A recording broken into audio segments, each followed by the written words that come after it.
Je vais vous expliquer comment on va pouvoir utiliser les fonctions multiformes pour calculer des revêtements universels et des groupes fondamentaux de certaines surfaces de Riemann. Alors, sur quel espace va-t-on travailler? Donc on va regarder des surfaces définies par des équations algébriques. Donc, on va regarder dans C2 l'équation suivante, donc y2 égale x moins 1, x moins lambda, où lambda, ça va être un nombre complexe différent de 0 et 1. On a cette équation-là qui va nous définir une surface dans C2, mais nous, on va vouloir quelque chose de compact, et donc au lieu de regarder dans C2, on va rajouter à C2 une droite à l'infini pour obtenir CP2. Alors, notre courbe dans C2, en rajoutant la droite à l'infini, on va n'avoir à lui rajouter qu'un seul point à l'infini. Et en faisant ça, ce qu'on va obtenir, c'est une courbe E lambda, qui va être une surface de Riemann, qui va être compacte. Et j'insiste sur le fait que ce qu'on va avoir, c'est quelque chose qui va être lisse. Pour montrer qu'on n'a pas de singularité, on peut par exemple utiliser le théorème des fonctions implicites. Donc ça, c'est vraiment l'objet qu'on va étudier. Et sur cet objet, on va définir des fonctions multiformes. Alors ces fonctions multiformes, je vais les définir à l'aide d'intégrales. Et au début, au lieu de définir directement les intégrales sur E lambda, je vais commencer par essayer de les définir sur C. Donc ce qui va m'intéresser, c'est d'essayer de trouver des intégrales que je vais voir comme des primitives de la fonction suivante, dx sur racine de x moins 1, x moins lambda.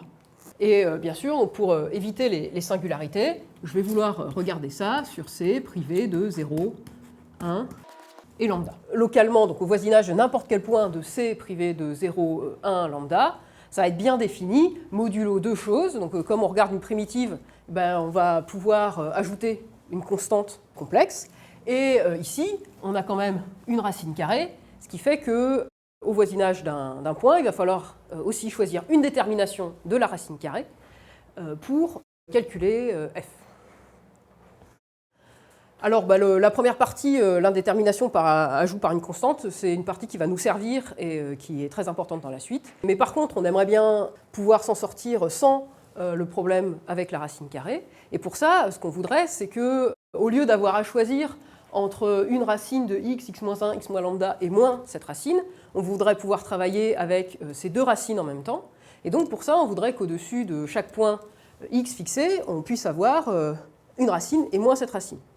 Donc pour faire ça, en fait, la surface sur laquelle il est complètement naturel de travailler et sur laquelle tout va bien être défini, c'est la surface E lambda que j'ai définie juste avant. Alors donc je rappelle que, en fait, E lambda, donc elle est définie par l'équation y2 égale x moins 1, x moins lambda, et que donc sur E lambda, on peut regarder f comme l'intégrale de dx, et un choix de y, en fait, nous donne le choix d'une des racines. Donc ce qu'on va regarder, c'est dx sur y. Alors a priori, là, on a bien défini une fonction au voisinage de points de E lambda, elle va être bien définie si y ne s'annule pas, c'est-à-dire en remontant ce qui s'est passé sur C. En fait, il va se passer une propriété vraiment remarquable sur E lambda, qui va être que notre intégrale f, elle va être définie même au voisinage des points pour lesquels y s'annule. Je vais vous expliquer ce qui se passe sur un exemple. Donc on va essayer de voir ce qui se passe au voisinage du point 0, 0. E lambda est toujours défini par la même équation. Et je vais vouloir utiliser mon théorème des fonctions implicites pour paramétrer localement ma courbe. Et donc si j'essaye d'utiliser mon théorème des fonctions implicites, je vais voir que ce qu'il faut, c'est que j'écrive x en fonction de y. Et comme on est au voisinage de 0, ces deux termes-là vont être à peu près constants. Et donc ce qui va se passer, c'est qu'à l'ordre 2, je vais avoir x de y qui va être égal à y2 sur lambda, plus des termes d'ordre plus grand. Alors maintenant, qu'est-ce qui va se passer quand je vais essayer de calculer mon intégrale? Donc, on a dit que mon intégrale, c'était l'intégrale de dx sur y. Et donc maintenant, je vais tout exprimer en fonction de la variable y. Donc ça, c'est f. Et donc ce que j'obtiens en dérivant ici, c'est que j'obtiens 2 sur lambda dy plus des termes d'ordre supérieur. Alors ce qui est important de remarquer ici, c'est que d'abord, on n'a plus de termes en 1 sur y là, donc on obtient quelque chose qui est bien défini. Et une deuxième remarque qui va être importante pour la suite, c'est que le terme qu'on obtient ici, il est non nul. Et donc, ce qu'on peut voir ici, au point particulier, mais en fait en tous les autres points de E lambda, c'est que f va nous définir un difféomorphisme local. Alors on vient de voir que l'application f, c'est en fait un difféomorphisme local, et là on est en bonne voie pour montrer qu'en fait f, ça va être une fonction qui va être multiforme. Alors si je fais un dessin, donc ma surface E lambda, je vais la définir ici, et au voisinage de chaque point de E lambda, je vais avoir un petit ouvert sur lequel mon application f va être bien définie et va prendre ses valeurs dans C.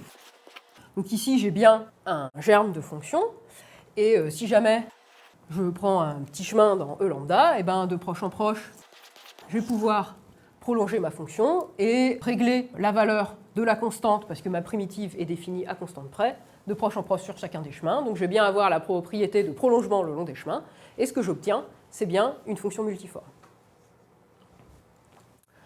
Alors, donc on a vu que quand on avait une fonction multiforme définie sur lambda, en fait, on obtenait une fonction qui, elle, va être uniforme, donc une fonction bien définie au sens moderne, sur le revêtement universel de lambda.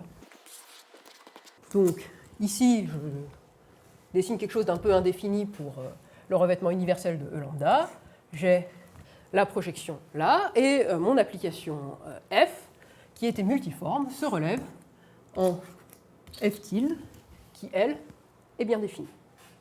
Donc l'application f tilde, on voit que le fait que f soit un difféomorphisme local s'applique aussi à l'application f tilde. Donc je sais que f tilde, c'est un difféomorphisme local.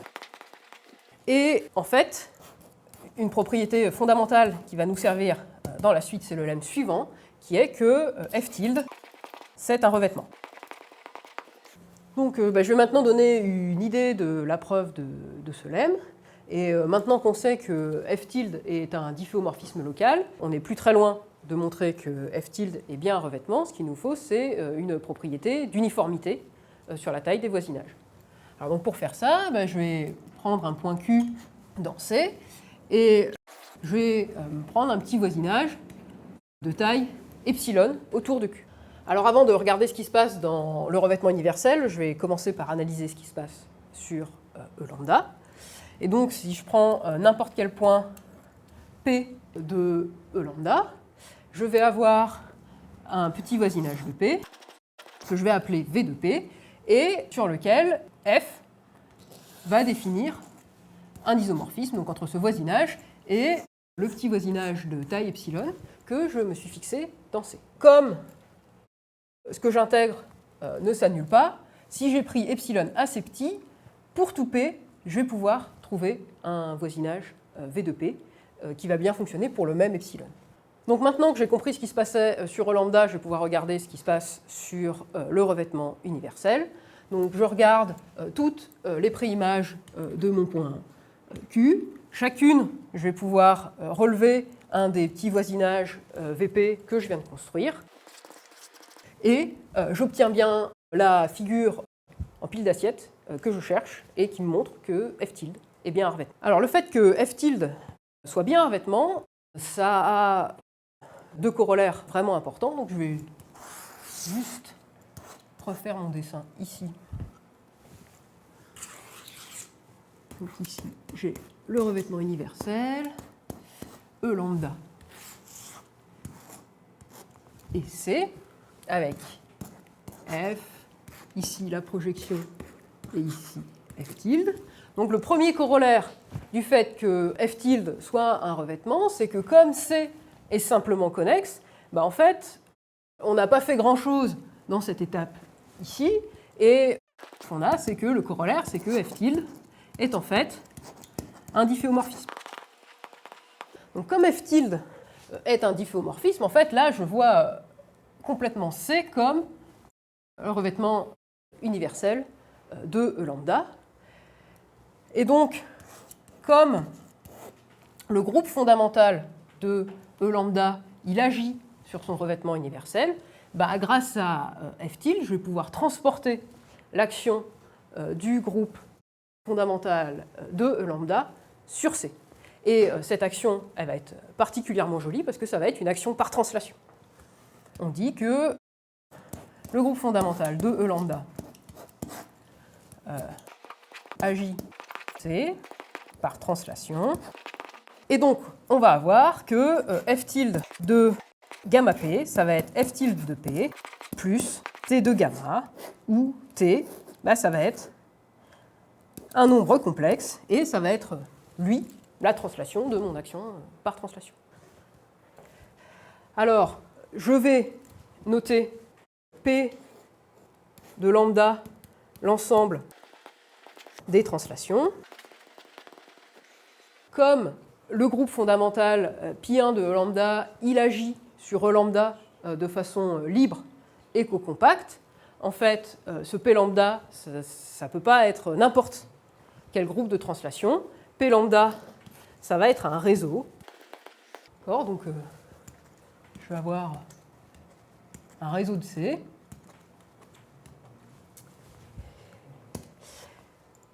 Et une fois que j'ai ça, et bien en fait, ce que je vais pouvoir voir, c'est que ma courbe E lambda, et ben elle va s'écrire comme le quotient de C par l'action par translation de ce réseau P lambda, ce qui me dit que le revêtement universel de E lambda, c'est C. Son groupe fondamental, on peut le voir comme P lambda. On voit concrètement l'action du groupe fondamental sur le revêtement universel. Et on a bien la confirmation que mes dessins depuis le début étaient justes et que E lambda, c'est un tore. Okay, donc ce théorème s'appelle le théorème d'Abel-Jacobi. Je vais maintenant vous expliquer comment on peut utiliser les courbes E lambda qu'on a construites précédemment pour construire de nouvelles fonctions multiformes. Maintenant, l'idée, ça va être de faire bouger le lambda qui permette de définir E lambda. Donc, là, je me fixe un lambda 0 dans le plan complexe privé des points 0 et 1. Donc, on vient de voir que ce point permettait de me définir un tore que j'ai appelé E lambda 0 et que ce tore, je pouvais vraiment le voir comme le plan complexe C quotienté par un réseau.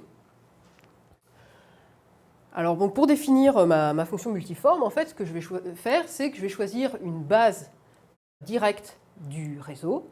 Donc, A lambda 0, B lambda 0, qui va être une base de mon réseau P lambda 0.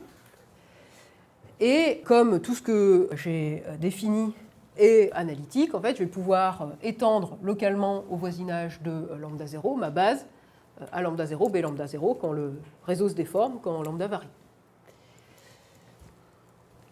Alors la fonction que je vais considérer, c'est la fonction f qui, à lambda, va associer B lambda sur A lambda. Et comme j'ai choisi une base orientée, en fait, je vais obtenir un élément de C, mais je vais même obtenir quelque chose qui va être mieux, c'est-à-dire un élément du demi-plan supérieur de C que je note H. Alors bien sûr, le choix de A lambda 0, B lambda 0 ici est arbitraire, et donc si je peux vouloir prendre une autre base, et donc si jamais je décide de prendre la base A' de lambda 0 et B' de lambda 0, en fait, je vais pouvoir la déduire en fonction de A lambda 0, B lambda 0, par multiplication par une matrice qui est dans SL2 de Z. Donc, que je note alpha, bêta, gamma et delta. Et donc, je vais pouvoir définir une nouvelle valeur pour f de lambda en prolongeant la nouvelle base et obtenir que B' lambda sur A' lambda, je vais la déduire par une transformation par homographie par rapport à f de lambda. Donc je vais avoir alpha A lambda plus bêta B lambda sur gamma A lambda plus delta B lambda. En fait, quand je regarde ce que ça donne au niveau des fonctions f, je vais avoir que ma nouvelle fonction f', elle s'exprime en fonction de l'ancienne fonction f par homographie, et donc ça va être égal à alpha plus bêta f sur gamma plus delta f. Alors une fois qu'on en est là, en fait, on est vraiment bien parti pour voir que les fonctions f qu'on définit de cette façon, c'est bien des fonctions multiformes. Alors donc on a bien défini des fonctions au voisinage de notre point lambda 0, et maintenant, si on imagine qu'on prend un chemin qui part de lambda 0, donc je vais avoir ma première fonction qui va être définie dans un petit ouvert, je vais pouvoir recouvrir mon chemin par des petits ouverts sur lesquels mes fonctions vont bien être définies, et là, mes deux ouverts vont s'intersecter, et je vais utiliser SL de Z pour choisir de quelle base je pars, et donc quel représentant des fonctions je prends pour prolonger le long de mon chemin. Et de proche en proche, j'arrive à prolonger mon germe de fonction f sur n'importe quel chemin, et ce que j'obtiens, c'est donc une fonction qui est multiforme. Donc, en plus d'avoir cette fonction multiforme, on peut, en appliquant maintenant tout ce qu'on sait sur les fonctions multiformes, obtenir la propriété vraiment très remarquable que grâce à ça, on obtient un morphisme qui va du groupe fondamental de C privé de 0, 1 dans SL de Z.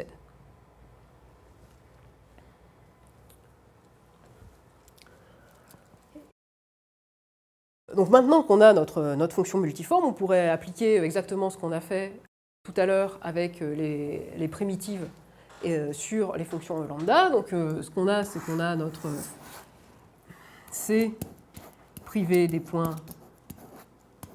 0 et 1.